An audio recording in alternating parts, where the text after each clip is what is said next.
Sa mga katik vloggers, mga subscribers, bago at luma, mga supporters, mga dumaan, dumalaw at bumisita sa channel, lahat ng mga viewers, secret viewers at silent viewers, magandang araw.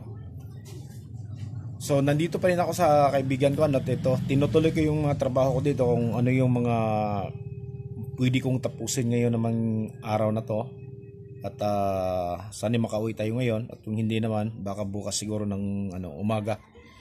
So meron tayong stock dito. Ayan, isang napakagandang AVR or stabilizer. Isa to sa mga pinaka the best na stabilizer na nakikita ko noon pa man. Medyo kasi kabisado ko tong ganito. Yung mga ganitong modelo ng stock dahil nung nasa abroad pa tayo nagtatrabaho, yung kapatid ng bossing ko ay dealer ng mga ganito. So itong nakikita nyo, mali ito. Meron pang mas malaki nito. Merong umaabot ng mga 12 kBA na ganito mga stock. Malalaki. Merong malalaki nito. Tapos meron din mga malilit. Ang pinakamalit yata rito, mga 250 watts. Okay? So, ayan. Ang maganda lang dito sa stock na to ay kahit na mababa na yung line voltage natin ay kaya pa rin niyang habulin para maipalabas lang yung 220 volts dito at 110 volts naman dito. Okay? So, ayan nakalagay dito. So, 50 volts. Ayan, 50 volts. Kaya niyang habulin yung 50 volts. Kahit na 50 volts na lang yung pumapasok sa linya natin, kaya pa rin niya maglabas ng 220 at 110. Ayan Kaya lang, hindi na niya may papalabas yung ganong kataas, yung 1500 VA pagdating dito. Kasi malayo na yung gap niya, mataas na yung hahabulin niya. Katulad na lang nung sinasabi ko doon sa mga DC-DC converter natin, either yung mga content natin, boost tsaka back converter. So halimbawa na lang, kung meron kang 3 volts, lagyan mo ng back converter, 3 volts 1 ampere, tapos gagawin mo yung 3 volts na 12 volts, hindi na niya maibibigay yung 1 ampere. Siguro mga kalahati or less. Gano'n na lang. Tapos kung halimbawa naman yung 12 volts mo ay gagawin mong 3 volts 1 ampere, hindi pa rin niya maibibigay yung fully 1 ampere. Mas mababa na rin yung maibibigay niya dahil napakahaba yung kanyang hinahabol. Katulad na lang dito So kung nasa 50 ka, 50 volts to 130 volts, so dito sa 220 volts mo, hindi na niya maibibigay yung 1500 VA dahil napakalayo na ng gap, napakalayo na ng hinahabol niya para mailabas lang yung 220. So 750 na lang. Kita nyo, kalahati na lang, di ba? Ayan. So maliwanag na maliwanag. Kung sino yung nakapanood doon sa mga DC-DC boost and back converter natin na upload, so dito ay napapatunayan natin, natotoo yung sinasabi natin kapag malayo na yung gap na hinahabol ng circuit, so hindi na niya maibibigay todo yung buong current talaga doon sa circuit. Ayan so kalahati na lang yung naibibigay dito. Ayan. Okay? So dito, napakagaling nito, servo driven to at may umiikot nito sa, hindi to katulad ng iba na relay yung nagdadala. Dito may umiikot nito, may umiikot sa loob. At napakadaling i-check nito, ganitong circuit, dahil hindi to katulad ng ibang klase na relay type na napakaraming wire at basta maraming kang titingnan. Hindi katulad nito na napakalinis sa loob. Okay? So siya, maganda gamitin, tapos matibay din, pero kahit naman gaano katibay, may mga time talaga na masisira yung item Maganda gamitin to, kaya lang maganda sa bulsa. Yun yung sinasabi ko, napakamahal, nasa mga 15 to 18,000 yata yung ganito. Okay, so ito yung problema check natin. So turn on natin.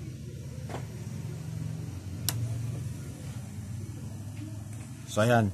So wala na tayong naririnig na tumatakbo tumatakbo na, dapat meron yung tumatakbo pag start. Yung naririnig natin yung pinong-pinong ingay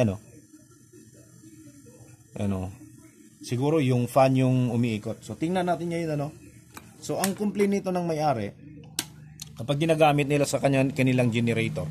Kung ano yung output voltage yung generator, ganun na lang din yung lumalabas dito. Hindi na niya na-regulate. Hindi na niya na-regulate. Okay, so delikado yan. Baka yung mga nakasaksak dito sisirain. Kung tumaas yon, kung bumaba, walang problema. Kung tumaas, lumampas ng 220, tapos yung power supply na mga ginagamit mo ay ganun lang, yung sa item, so siguradong sisirain yon. So ito ngayon titingnan natin, bubuksan natin ano.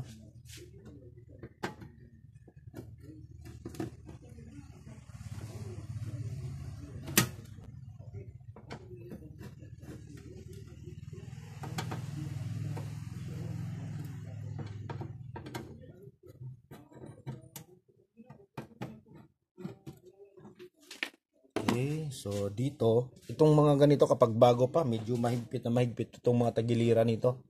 Kaya kailangan nating sikwatin to.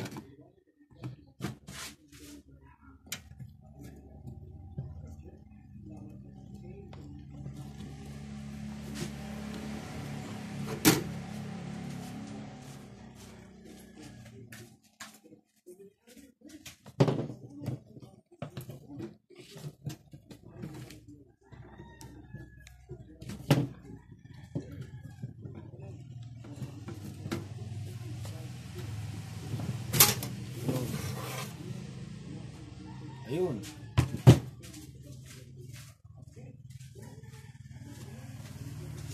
So, ayan na, nakita na natin yung problema, no? Napakasimple lang ng problema.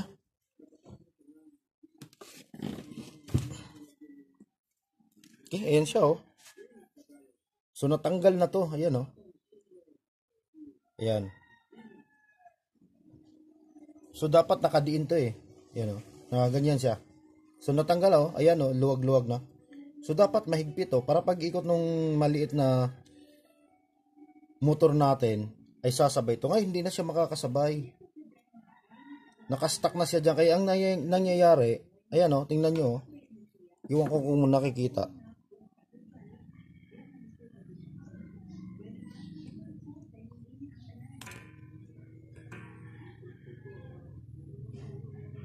Meron ng spark o. Ayan, kita natin ha. Tingnan natin. Ayan o, kung napapansin nyo. Ayan. So, meron na siyang spark. Ayan o. Okay, susubukan natin linisin yan. Kukudkurin natin. Plastic yung gagamitin natin. Ano. So, ngayon, tatry muna natin kung magno-normal pa ba siya. Kung madadala pa ba niya tong ganito. Ito. Okay. So, susubukan natin. So, sa paglagay ng mga ganito, sa umpisa, ayan. So, tumatakbo siya kanina dito kasi nandito banda yung tinatawag na 220 line dito. Tapos 110 naman yung doon na line na yun. Kaya kapag naglalagay ka nito, kailangan isentro mo ng ganyan. Kailangan nakasentro siya. Kasi kung isasaksak mo siya sa 110, so ang takbo niya pa ganyan. Okay? Tapos, babalik yan dito kapag magno-normal na siya uli. Tapos pag saksak mo, kapag ginamit mo siya sa 220, dito naman yung takbo niya. Kaya kapag naiwan yan siya dito, tapos saksak mo sa 220, puputok yung fuse. Itong fuse na to dito. Okay? Kaya kailangan, sa mga bago, kailangan pag kabit mo ng ganun, laging nakasentro yan. Okay? So ito ngayon yung natin. So dito sumasabit siya, dahil nag-spark na to. Ito yung kukudkurin natin yan. Ayan, nakukuha naman pala yan. Okay? So susubukan lang natin. Yan, diin natin yan. Tapos temporary lang tayo, try lang natin lagyan ng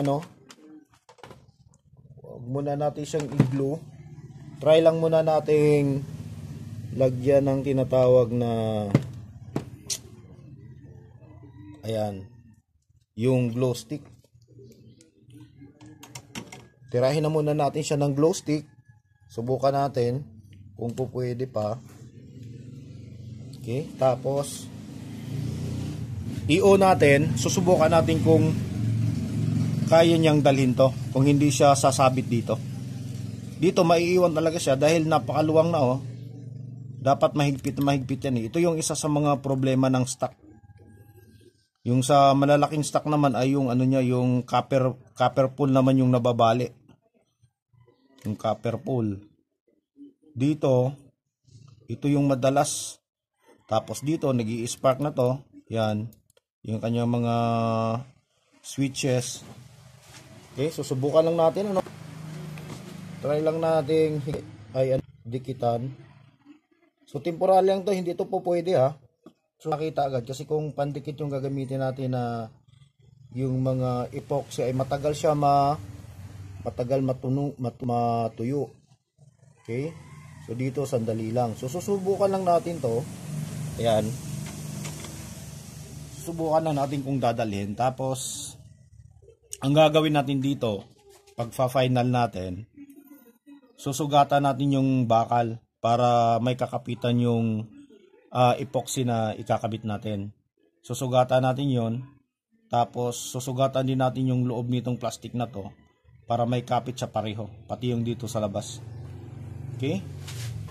Tapos ito naman, kukudkurin natin mamaya to ng plastic.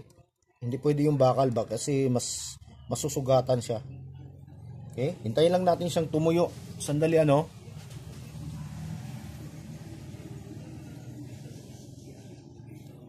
para maisubok natin.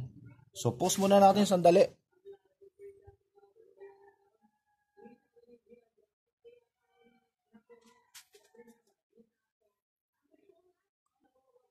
So ito yung problema, no? May napapansin tayo dito. Ayoko kung nakikita nyo dito, itong kinakapitan ng bakal na to, nung arm na to. Ayan, medyo may crack na siya dito. Ayan dito. Medyo may crack na siya.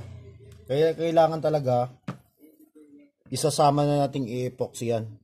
Okay, kasi wala pa tayong pamalit. So ngayon, isusubok na natin. Medyo tuyo na subukan natin. Tapos titingnan nyo kung tatakbo siya ng normal.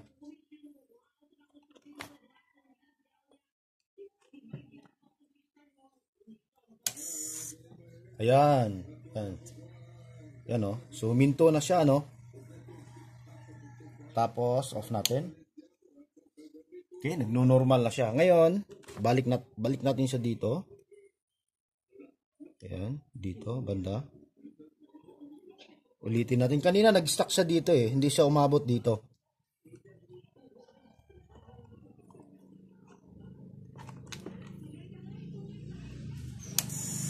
Ayan. So, ganun lang yung problema niya, Yan, normal na siya. So, ang gagawin natin dito, i-repair na lang natin to. Kailangan mahigpit yan kasama nung kinakapitan niya na doon sa servo motor na nagda-drive para mas hihigpit siya. Tapos lilinisin natin to dito kasi parang bako, tatalon yung dito. Tapos ito pa, papalitan na natin to. Ayan Kita nyo napakababa na yung kanyang carbon. Papalitan na rin natin to kasi kapag naubos to, ito na ngayon yung kakayo dito. Kaya mas lalong masusugatan to at masusunog yung transformer natin. Okay, so hanggang dito na lang siguro tayo, So maraming salamat. God bless at bye-bye.